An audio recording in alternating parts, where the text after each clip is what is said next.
The smell of the unemployment office hadn't changed since before the war. Coffee, and old paper, and the faint chemical bite of something the janitor used on the linoleum.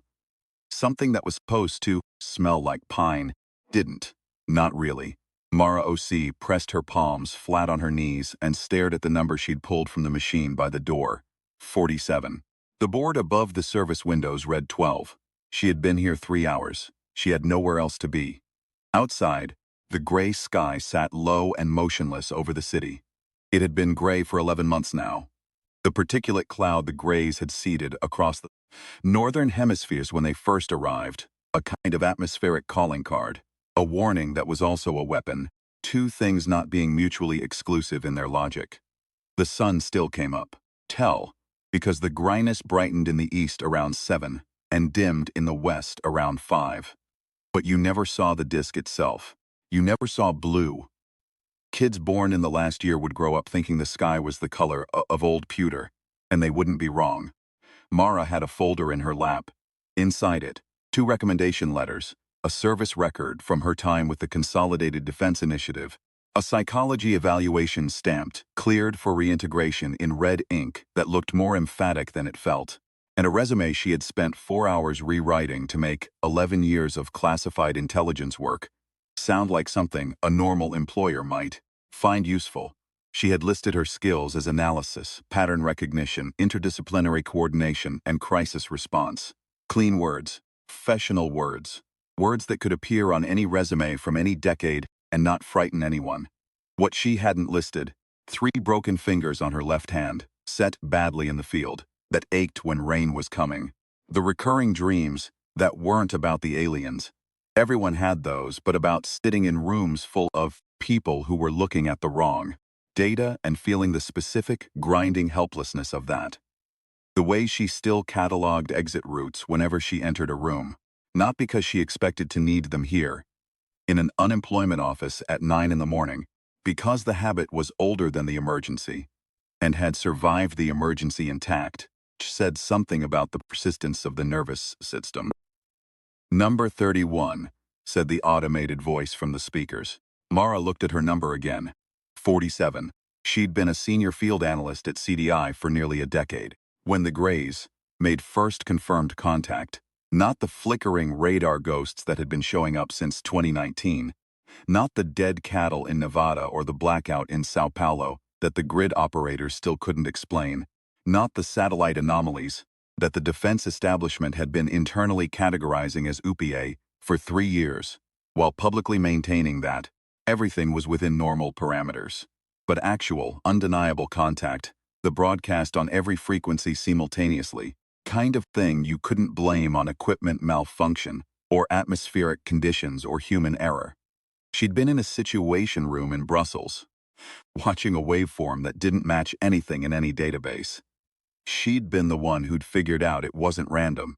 She'd spent 14 hours running every signal analysis framework she had against the waveform and come up empty. And then she'd done something she'd done before with complex signals and never told anyone about because it sounded unscientific. She'd looked at it, not analyzed it, just looked at it.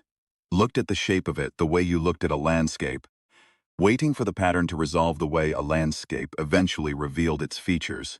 If you stopped focusing on individual trees, the pattern had resolved. The signal's nested structure, which everyone else had been mapping as noise around a repeating carrier wave, wasn't noise. It was communication. Specifically, it was a targeting algorithm. The carrier wave was the message. The noise was the coordinates. She'd been the one who'd brought it to her supervisor at 2 in the morning and said, with her voice as steady as she could make it, that what they were looking at was not a communication, but a weapons guidance system. That whatever the Greys were communicating to each other, they were also communicating to something else, something that was listening for these exact nested parameters. Supervisor had called it pareidolia, the human brain finding faces in clouds, patterns in randomness. He'd said it respectfully, with the tone of someone who wanted her to know he didn't think she was stupid, just tired. He'd sent her home to sleep. She'd been right. She'd been right about several things. It hadn't mattered much in the end, because being right about an alien targeting algorithm didn't stop the algorithm from running, and 11 months later, she was sitting in a plastic chair watching the board tick up to 32, and she was starting to think that the resume hadn't been the problem. The problem was that the kinds of things she knew how to do weren't the kinds of things that showed up in a job listing. The man next to her was asleep with his chin on his chest. He had the look of someone who'd made peace with waiting, not the comfortable peace of patience, the flattened-out peace of someone who'd stopped expecting the wait to end. His hands were open on his thighs. His breathing was slow and even. The woman on her other side was filling out a form with a pen that kept skipping. She'd make a mark, drag the pen back, make it again, over and over. She didn't seem frustrated. She seemed barely present, performing the task of filling out the form more than actually doing it, the motion disconnected from any urgency. A teenager across the aisle was watching something on a cracked phone. Some kind of action movie. She could hear the tinny explosions through the small speaker. And he had his feet up on the chair beside him, and the particular slack expression of someone who'd stopped expecting much from the world. Not the hardness of someone who'd been disappointed and decided not to be hurt again. Something more passive than that, more continuous. As though the expectations had simply drained away, gradually, over so many months that he hadn't noticed them going. She'd been watching people for a long time. It was the job, or it had been, and she'd been noticing for the last few months that something about crowds felt different than it used to. Not immediately, not in a way that was obvious. But when she paid attention, which was also the job, had been, there was this quality to public spaces that reminded her of something, and she couldn't quite place it until she'd been in this unemployment office for 3 hours. And the teenager had looked up from his phone with a slack expression, and the sleeping man had breathed slowly, and the woman had dragged her pen across the form one more time, and then she'd placed it. It reminded her of a waiting room, the specific quality of a waiting room. Not the Consolidated Defense Initiative waiting room, not any official waiting room, but the quality of it. The sense of time suspended, of energy that had no particular outlet, people who had come to a place to receive something and were not, in the meantime, doing anything at all, just waiting, endlessly, patiently, without impatience. She thought about that for a moment, and then she put it in the back of her mind, where she put things she didn't know what to do. Yet, the door opened and a cold draft came in with a man in a gray jacket that matched the sky outside. He took a number, 64, she noted automatically, and found a seat and opened a newspaper. The newspaper was 3 days old. She could see the headline from where she was sitting. Morph envoys decline third unmeeting. Negotiations stalled. Negotiations. As though that was the word for it.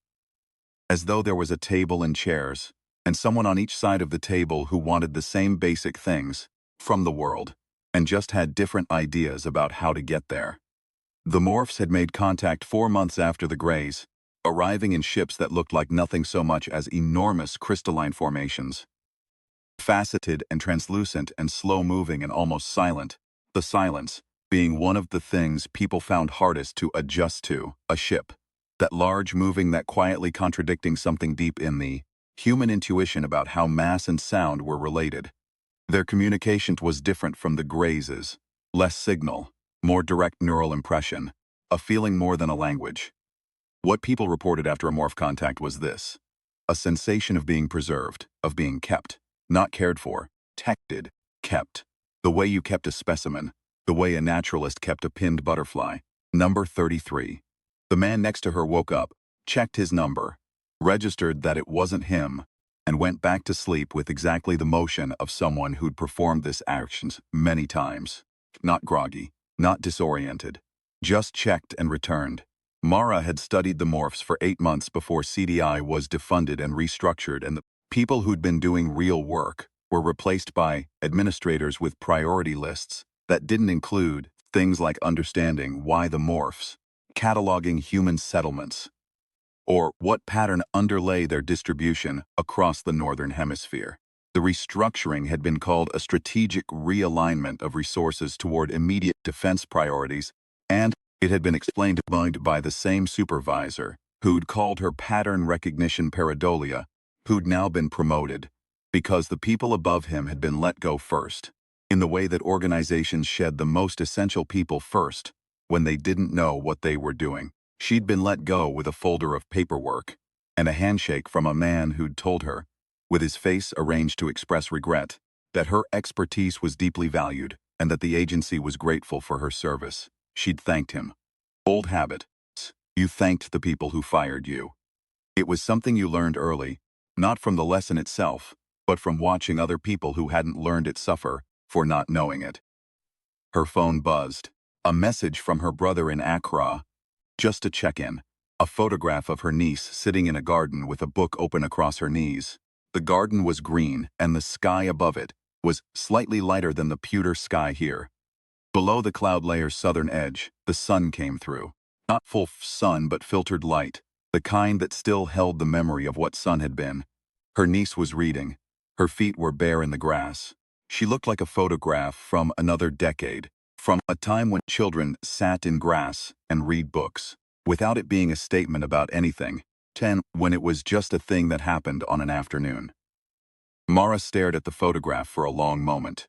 She thought about the targeting algorithm. She thought about the 17 freshwater reserves the algorithm had been oriented toward, which she'd documented, and which 3 supervisors had successively dismissed. Then she put the phone back in her pocket. Number 34. The form-filling woman exhaled sharply, crumpled her form, and got up and left, not angrily.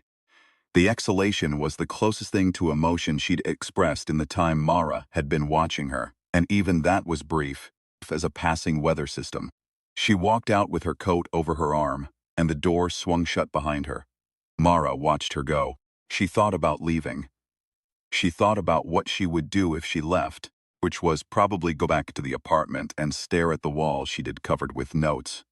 What her therapist called a manifestation of anxiety, and what Mara called work.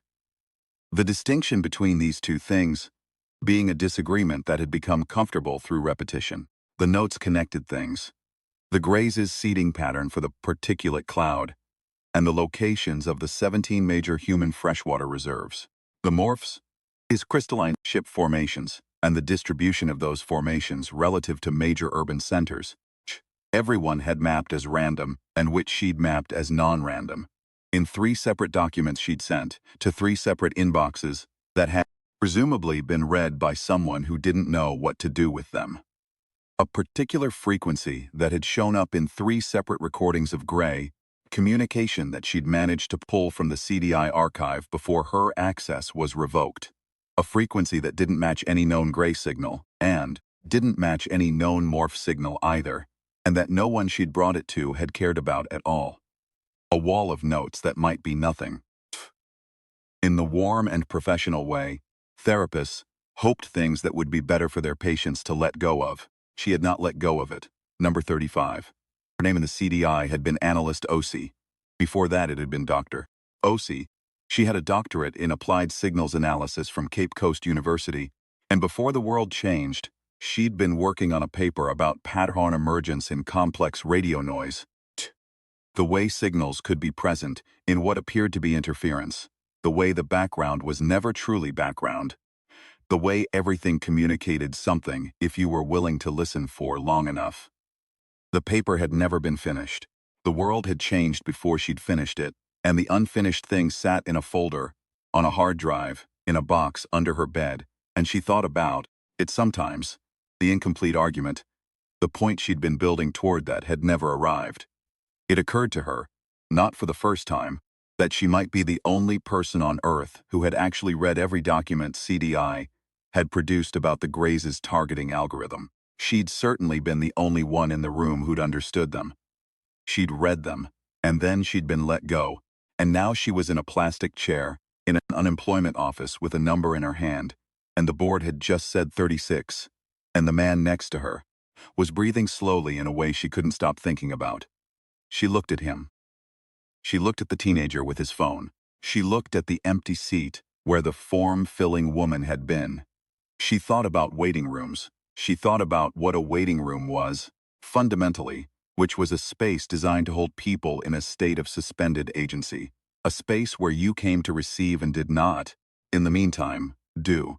where the appropriate behavior was passivity, where the most energetic thing you were expected to do was check the board and confirm your number hadn't been called yet. She thought about what it would mean if that feeling, that waiting room feeling, was not endemic to unemployment offices, but was instead something that had been introduced. Something that was happening to all the waiting rooms at once. Something that was happening to all the rooms. She looked at the gray sky through the window. Her phone buzzed. The dead drop notification. 3 words. I found it. Emil Vasquez. After 3 weeks of silence. She was out the door before she'd consciously decided to leave. The address was in an old residential block in the Eastern Quarter, the kind of building that had probably been considered cutting-edge 20 years ago, and now had that specific exhausted look of urban infrastructure, maintained only enough to stay functional. Paint at the edges of window frames where maintenance crews had gotten lazy. A lobby door that required the handle to be lifted while the key turned. The elevator had a hand-lettered out-of-service sign that looked like it had been there since for the contact events, which meant the building's management had been neglecting things long before the world had reasons for neglect. She took the stairs. On the 3rd floor, in the hallway, someone had taped a child's drawing to the wall beside an apartment door. A picture of the sun, yellow crayon, a smiling face, the whole iconography of a sky that was now theoretical. The drawing was bright and confident and specific in the way children's drawings were specific before they learned that confidence needed to be earned. The sun had a circle at its center, and rays coming off it in all directions, and those rays, the child had drawn, with the careful deliberateness of a small person recording something important, fell on nothing in the drawing, just white space, because the sun was the thing you drew when you thought about sky, and you didn't yet know that the sky had been taken from you. She stopped at 4F and knocked. 3 seconds. Then the sound of locks. There were 4 of them. Vasquez opened the door looking like a man who'd been using sleep as an afterthought.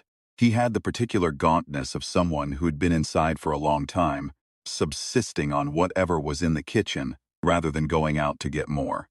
His hair was longer than she remembered. He was wearing a gray sweater. Gray. Everything was gray. The whole world had committed to the palette that had that slightly wrong shape of clothes lived in continuously. But his eyes were sharp and present and watching her with the focused quality she remembered from the CDI, from the years when he'd been the theoretical division's most irritating asset. Irritating because he was always right about things that were inconvenient to be right about. "OC," he said. "Vasquez," she said. "I wasn't sure you'd still be the same number. I wasn't sure you'd ever use the channel." He looked past her into the hallway. The same old habit, the same architecture of caution, and then opened the door wider and stepped back. "Come in." The apartment looked like her wall had become a room. Notes everywhere, physical notes pinned to every available vertical surface, and screens displaying different datasets simultaneously, and printed documents stacked in configurations that had their own internal logic.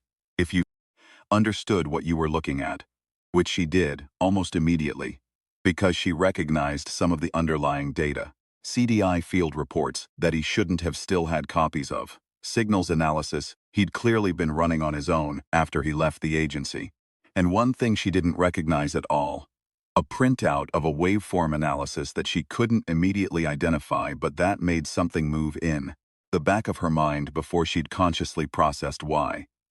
The couch had been entirely colonized by papers. A standing lamp was doing the work of all the room's light because the curtains were drawn on both windows. On the kitchen table, coffee cups in various stages of emptiness. On the floor near the door, 6 days of mail that hadn't been opened yet. She'd been right that he wasn't doing well. She'd also been right that he'd found something. Both things could be true. "You said you found it," she said. "Sit down, Emil. Please." He said it in a way that was not quite a request. She sat. He went to the table in the center of the room, which had been cleared of everything except a laptop and a printed map. The map was of the northern hemisphere. She recognized the overlay before he spoke. The Grays's particulate seeding pattern, color-coded by density, cloud layer that had turned the sky everywhere north of the 30th parallel into a uniform pewter ceiling. "I've been working on the frequency," he said. The anomalous one you documented in your last archive pull. The one that doesn't match either faction's known signal architecture. She leaned forward. You have my files. You sent them to me 3 weeks ago with the messages I didn't respond to. I was reading them. I wasn't ready to respond yet because I wasn't sure of what I'd found, and I wasn't going to contact you until I was sure. He pulled the laptop toward her. On the screen was a waveform, the frequency she'd flagged, represented in a visualization she hadn't tried, three-dimensional rendering that showed the signal's behavior, across time, as well as frequency. I ran it through 17 different analytical frameworks. Signals, biology, mathematics, acoustic architecture, even some agricultural periodicity models that I tried on a long shot that turned out to be nothing. But one framework matched. She looked at the three-dimensional rendering. The shape of the signal over time was something she hadn't seen before, particular recursive quality, like something folding back on itself at regular intervals. Human encephalographic output, Emil said. Specifically, the delta wave pattern associated with deep dreamless sleep, scaled up by a factor of approximately 10,000 and broadcast. But the fundamental shape, the rhythm, the periodicity, the way the amplitude modulates across its cycles, it's a match, a near-perfect match. Paused. Someone built a signal from human neurological data. The room was very quiet. Or, she said, they built it from the data of a lot of humans. Averaged it. Synthesized an archetypal pattern, which would require extensive neural sampling, Neil said, which would require close contact with large numbers of people. The morphs, she said. The morphs, he agreed. Preservation project. The cataloging of human settlements that you documented. If cataloging wasn't cataloging, if it was data collection, then they weren't studying us, Mara said. They were building a tool from us. She stood up. She was thinking faster than she normally did, which was already fast. Pace of thought she went to when something clicked, and the implications cascaded. She walked to the map on the table and looked at the particulate seeding pattern.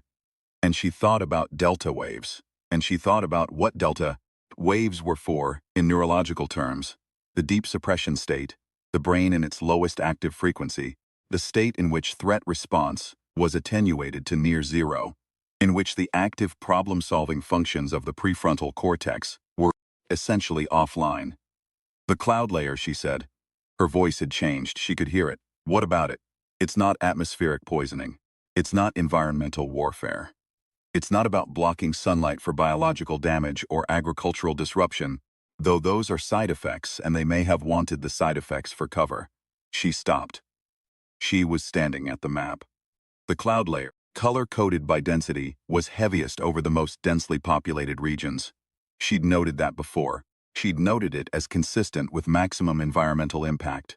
She was now noting it as something else. The cloud layer is a lid. Emil was very still. The signal propagates upward, she said. All signals do at certain frequencies. If the cloud layer is sufficiently dense and sufficiently uniform, if it's built from particulate at the right average particle size and distribution, it reflects certain signal frequencies back downward. And if the signal is also reflecting off the ionosphere, she looked up at Emil, bounces. The signal bounces between the ionosphere and the cloud base, and with each cycle it builds amplitude. 11 months of cycling, 11 months of buildup. A resonance chamber, Emil said. The words came out quietly. They built a resonance chamber out of the atmosphere. The Greys seeded the lid. Whether the Greys knew what the morphs were doing with it, whether this was a collaboration or a coincidence or... She stopped.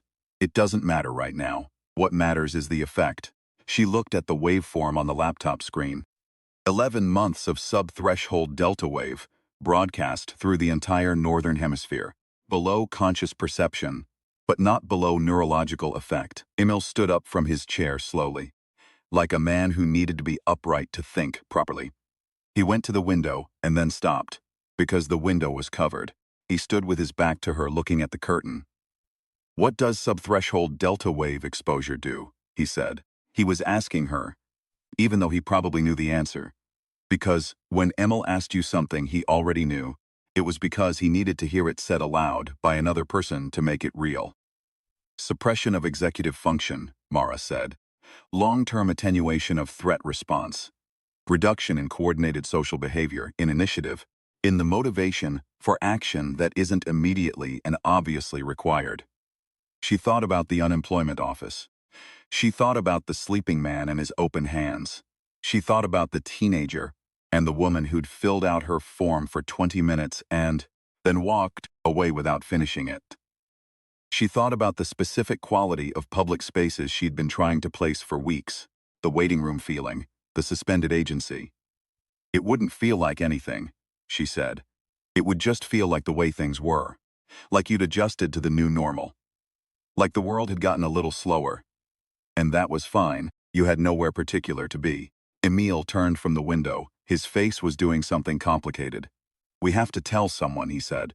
Who, she said, not a challenge. A genuine question with no obvious answer. He didn't answer, because they both knew the answer, which was the same as it had been for 11 months.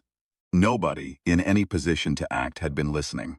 The administrators with the priority lists were not listening. The supervisors who called pattern recognition pareidolia were not listening. The restructured agencies with their realigned resources were not listening. And the people who might have listened, who might have been able to cut through the administrative inertia, were sitting in plastic chairs, in waiting rooms, feeling like they had nowhere particular to be, because they'd been breathing the signal for 11 months. We have to do something else, Mara said. She laid it out while Emil made coffee, the good kind, real beans from a bag he'd been hoarding, and the smell of it cut through the apartment's stale air and made everything slightly more bearable. She laid it out on the cleared table with a printout of the waveform and a printout of the cloud layer density map and a notepad, writing as she talked, the way she'd always worked, the hand and the voice syncing up. The cloud layer was a resonance chamber, which meant it amplified, which meant the same infrastructure that was being used to propagate the morphs' signal could, theoretically, be used in reverse. Or not in reverse, exactly. Since you didn't counter a signal by reversing it, you countered it by introducing interference, by degrading the coherence of the resonance pattern, so that the signal lost its precision. The delta wave effect requires coherence, she said. It's not just the frequency, it's the patterning, the way the cycles relate to each other. If you degrade the coherence, if you introduce noise at the right frequencies to disrupt the resonance pattern without matching it, you can't cancel it, Emil said. Not without a source as powerful as theirs. I'm not trying to cancel it. Cancellation's impossible with what we have. Disruption. She wrote the word and underlined it. Disruption at sufficient scale to break the coherence of the signal as it cycles through the resonance chamber. The chamber amplifies because the signal stays consistent. If the signal becomes inconsistent, the amplification works against them, Emil said. He was picking it up the way he always had, the collaborative acceleration of two people whose thinking moved in compatible directions. The chamber amplifies the noise along with the signal.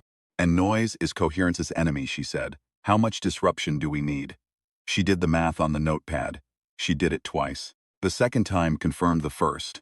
The number was achievable, barely, with equipment that existed, in the hands of someone who knew what they were doing.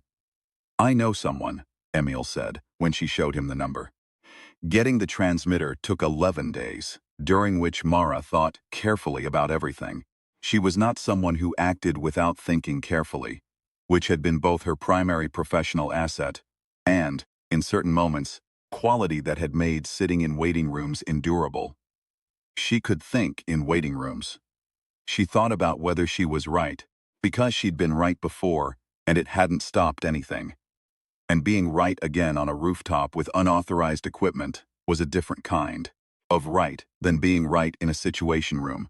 She thought about the risks, which were real and varied, and most of them ended with her in a room talking to people who would be polite about it. She thought about the people in the unemployment office, the sleeping man, the teenager, the woman who'd given up on her form. And she thought about how all of them were also breathing whatever was in the air, also moving through the Northern Hemisphere's pewter-lit days with their executive functions attenuated and their threat responses dialed down. And she thought about her niece, in a garden in Accra, reading a book with her feet bare in the grass.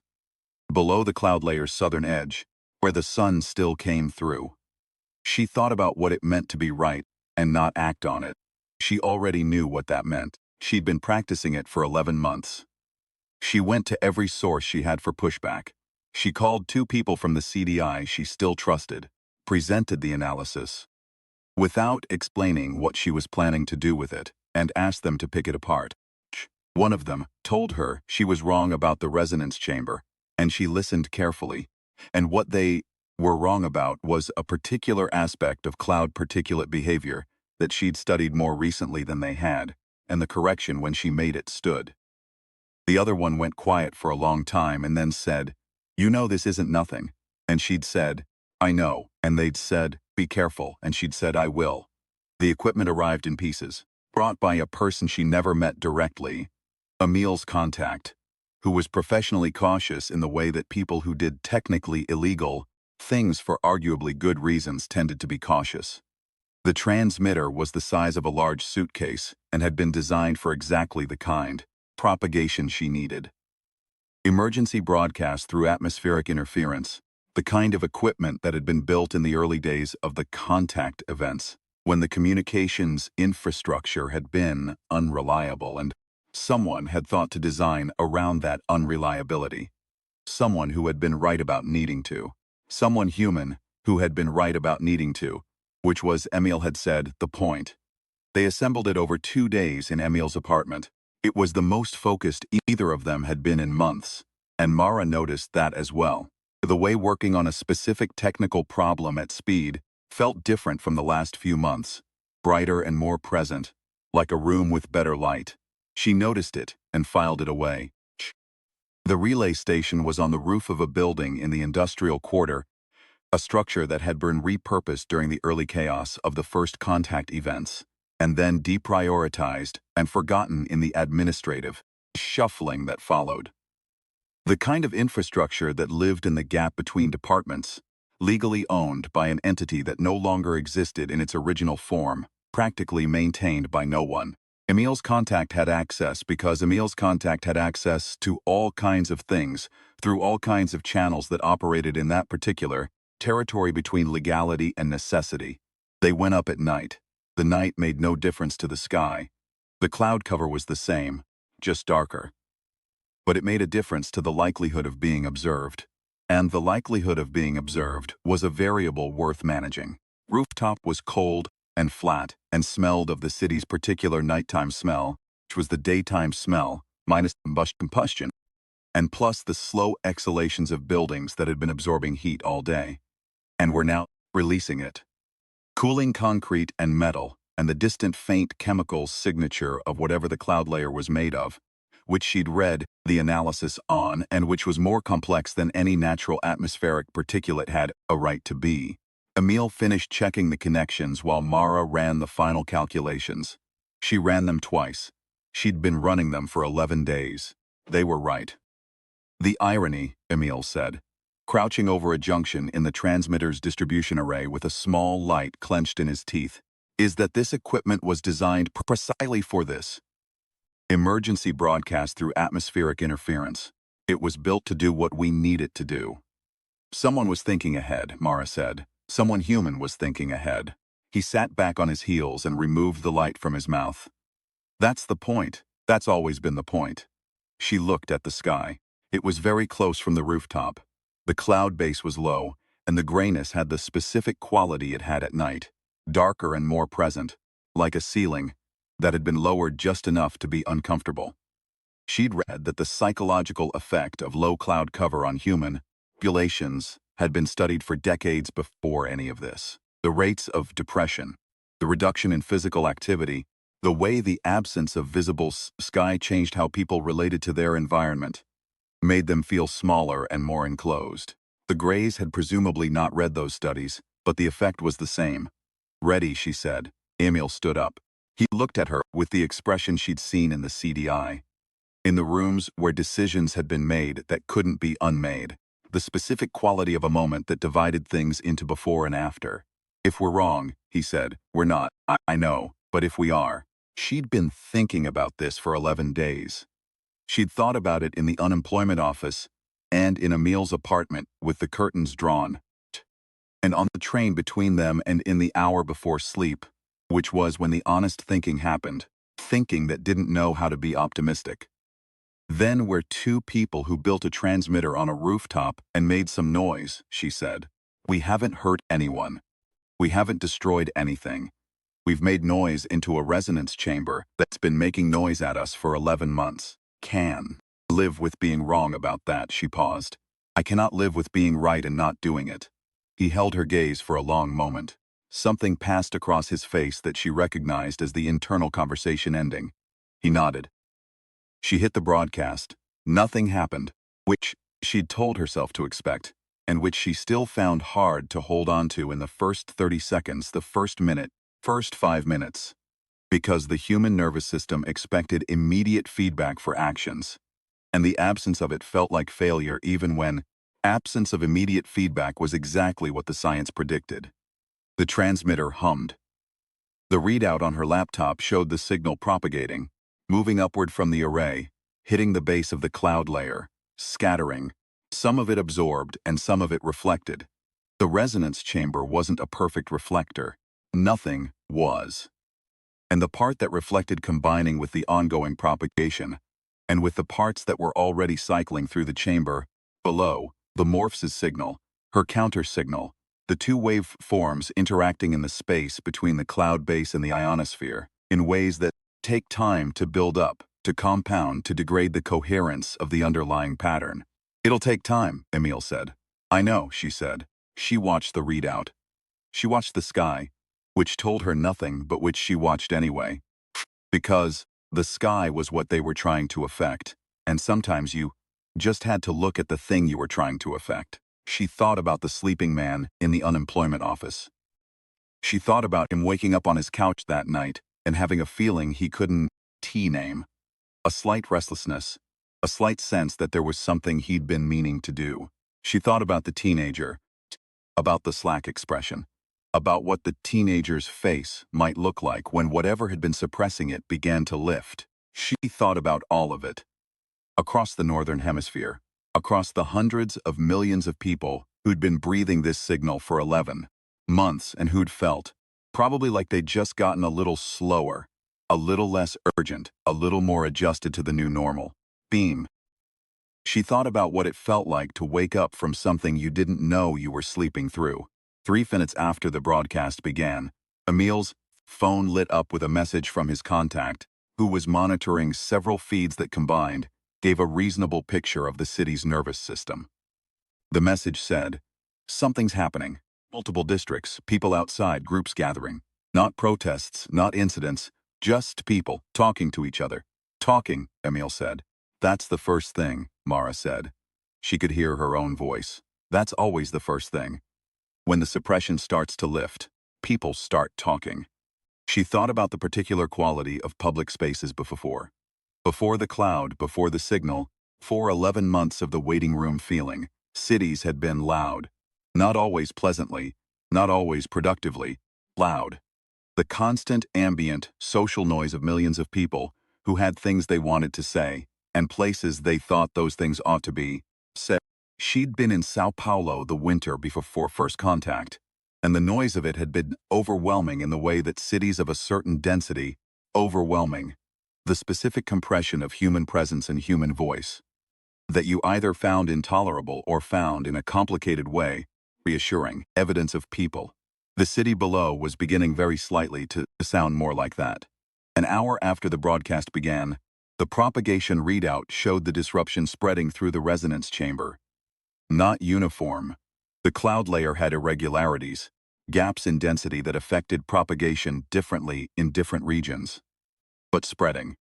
The counter-frequency moving through the space the morphs had built, interacting with their signal in the way two waves in the same medium interacted, the interference pattern complex and non-uniform, but present and growing. The morph formations, the 7 crystalline ships over these 7 northern hemisphere cities had changed their positioning. She'd been watching them on a secondary screen, a tracking interface Emil's contact had set up. All 7, simultaneously, had begun to move closer to each other, pulling toward a central point over the North Atlantic. Slow as they always were, almost silent as they always were, but moving with a purpose they hadn't had for months, purposeful movement of something that had noticed a change. "That's a response," Emil said. "Yes. What does it mean?" She watched the formations. She thought about the signal. She thought what a signal source did when its propagation was being interfered with.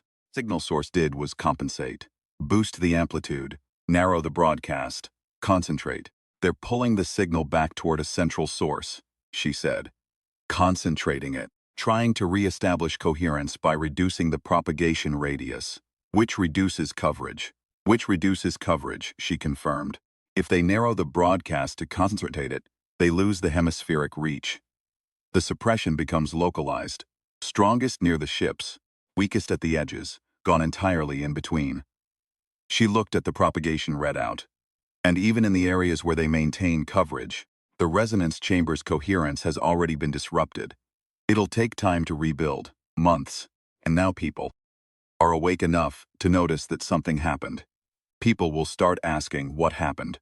People will remember what it felt like to have questions," Emil said. Yes, the formations converged slowly over the Atlantic. Below, in the city, the communications activity that Emil's contact was tracking was growing. Not panicked, not chaotic, purposeful. The sound of people who'd woken up mid-sentence and were finishing what they'd been trying to say. What happened after is the kind of thing that gets told in pieces, because it was the kind of thing that didn't have a single shape. It wasn't a battle. There was no moment that could be fairly called a victory, no speech, no flag, no discrete triumph that a camera could have found and held. What there was more like a fever breaking, uneven, gradual, affecting some people and places before others, and then affecting all of them, and then, over weeks and months, reshaping everything. The Gray's targeting algorithm, when the people who understood such things began looking at it again with fresh attention, turned out to be exactly what Mara had documented 18 months earlier in a report that 3 supervisors had dismissed as pareidolia. It was targeting the 17 major Northern Hemisphere freshwater reserves. The targeting was not random. It had been optimizing for 11 months, incrementally, building toward a strike sequence that would have been, if completed, the kind of environmental catastrophe that couldn't be recovered from in any human timescale. The report was not refiled through CDI, which no longer existed in any functional form. It was distributed simultaneously through 17 different channels to people who'd been trying to get traction on exactly this kind of problem and who now, with their threat response functions coming back online and their executive inhibition lifting, were able to do something with what they were given. Engineers who'd been stalling. Military units who'd been waiting for something specific enough to act on. Civilians who'd been in waiting rooms, deciding that they were done waiting. Freshwater reserves were hardened. Not perfectly, not fast enough in all cases, but sufficiently that when the Gray's algorithm reached its strike point and the sequence ran, it ran into prepared defenses. And a targeting algorithm that finds its targets defended is not the same as a targeting algorithm that finds them exposed. The sequence failed to complete. The optimization reset. A recalculating algorithm is not an executing one. Withdrew from the North Hemisphere cities over 3 months, slow and crystalline, and still almost silent. The full nature of their preservation project was never reconstructed with certainty. The neural impressions they'd left in people who'd been near the ships during the withdrawal were too subjective to constitute data in any rigorous sense. What people reported was registered surprise, not at having been stopped, at having been apparently unpredicted. The impression, as nearly as anyone could translate it, was something like, "We did not expect this variable." The variable was Mara on a rooftop with a transmitter built from emergency broadcast equipment and 11 years of signals analysis and an unfinished doctoral paper about patterns in noise, and the specific stubbornness of someone who'd been right about things, repeatedly, and had decided to stop waiting for that to matter on its own. 6 months after the broadcast, on a day in late autumn, Mara was on a rooftop again. Not the relay station but the roof of Emil's apartment building, where someone had put out plastic chairs and a small table, a kind of unofficial common space for the building's residents who needed to be outside and above things. The chairs were the same kind as the unemployment office, stackable, light blue. She found that funny in a way she couldn't entirely explain. The sky was still gray. It would be gray for a while yet. The particulate cloud was dissipating, but the grays had seeded it with precision and patience. Precision and patience weren't undone quickly. The meteorologists said 18 months, maybe 2 years. She'd learned, in the meantime, appreciate the particular quality of diffuse northern light, which was soft and even, and fell on everything without preference. On the city, and on the chairs, and on the small table, and on Emil coming up through the roof access door, with 2 cups of coffee. He handed her one. She took it with her right hand because the 3 fingers on the left still ached in the cold. He sat in the other chair. Vasquez, she said. Osi, he said. They drank coffee. Below them, the city was doing what cities did, moving, arguing, making the particular aggregate noise of millions of people who had things to say. Not all of it was the right kind of noise. There was still fear in it, still grief, still the long, complicated aftermath of 11 months of things that had happened, and things that hadn't happened but almost had. The signal had been stopped, the morphs had withdrawn, the grays were recalculating. None of that meant the world was fixed. It meant the world was awake to fix itself, which was the first necessary condition and not the last. I got the call, Mara said. Which call? The new agency. What they're building from the CDI remnants and the independent researchers and... She paused. The people who were doing the work. In apartments with the curtains drawn, they're consolidating. Creating a proper structure. They want me to head signals. Emil looked at her over his cup. His expression was the particular neutrality of a man waiting to see which way someone would turn. Did you say, he said. I said I'd think about it. And I'm thinking about it right now. She held the cup in both hands for the warmth. It's a real job, salary, desk, colleagues who have apparently been told specifically that listening to people who are right about things is part of their professional mandate. That's new, Emil said. I'm allowing myself to find it encouraging, she paused. They want you to, theoretical division. Apparently, someone read the analysis you published on the resonance chamber and decided that was a person worth having in the room. He was quiet. She watched him doing the same calculations she'd done. The balance of what was offered against what had been refused before. The question of whether the thing that hadn't worked last time would work this time because the conditions had changed, or whether the conditions hadn't changed enough. It was the same question she'd sat with for weeks. She'd come to the answer that the conditions had changed, not completely, not perfectly, but enough. The people in the rooms were different. The rooms themselves were different. And the alternative to trying again was more apartments with curtains drawn, which she'd had enough of. The grays are still out there, Emil said. Yes. And whatever the morphs are really doing. Yes. And we've been right about things before and had it not matter. We've been right about things, she said. That's still the part that matters. Being right is what you bring. What happens to it after depends on who's in the room. And now we have a chance to be in the room. She looked at the gray sky. I'd rather be in the room than right in an apartment. He considered this. He looked at his coffee. He looked at the city below them. It was making its noise, which was the right kind of evidence. Okay, he said. I'll tell them. They drank their coffee. Wind came across the rooftop and moved through the plastic chairs and over the table with its 2 empty cups and then moved on. Somewhere in the city below, someone was honking a horn.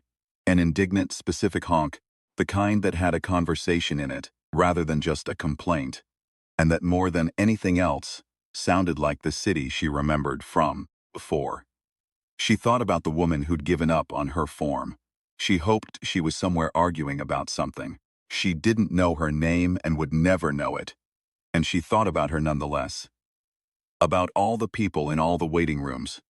About the specific human thing that had started to happen 6 months ago, when the resonance disruption spread and the suppression lifted and the delta waves lost their coherence. The sound of people who had things to do and opinions about how to do them, and arguments to have about both. Not beautiful, particularly inspiring. Just human, specifically and irreducibly human, in the way that was also ungainly and argumentative, and occasionally embarrassing and stubbornly, persistently annoyingly alive. Above them, In the gray sky, something moved. Not one of the morph formations which were gone from this hemisphere, not a gray ship, just a bird, a large raptor, circling on the thermals that the low cloud base concentrated and held, riding the updrafts that the temperature differential between the cloud layer and the warmer air below created. Finding the lift in the lid. Using what was there, Mara watched it turn its slow wide arcs. The bird did not know what the cloud was. The bird did not care what the cloud was. Bird had found the thermal and was using it the uncomplicated competence of a thing that survived by understanding its environment rather than by wishing for a different one. She finished her coffee. Next time I'm right about something, she said. Emil was already answering before she finished. I'll listen. I've always listened. You waited 3 weeks. I was making sure I was right too, he said. That's different from not listening. She picked up both cups and walked to the roof access door. She stopped with her hand on the door and looked back at the bird, still circling, finding the lift in the lid, turning its arcs against the gray that was already, almost imperceptibly, beginning to thin. Not fixed, not done, not a clean ending with blue sky and the sun where it belonged, but something. The beginning of the long specific work of people who were awake and had places to be, and things to do, and arguments to have about the best way to do, them which was ungainly and imperfect, and the only thing that had ever actually worked. She went downstairs. She had a lot of work to do.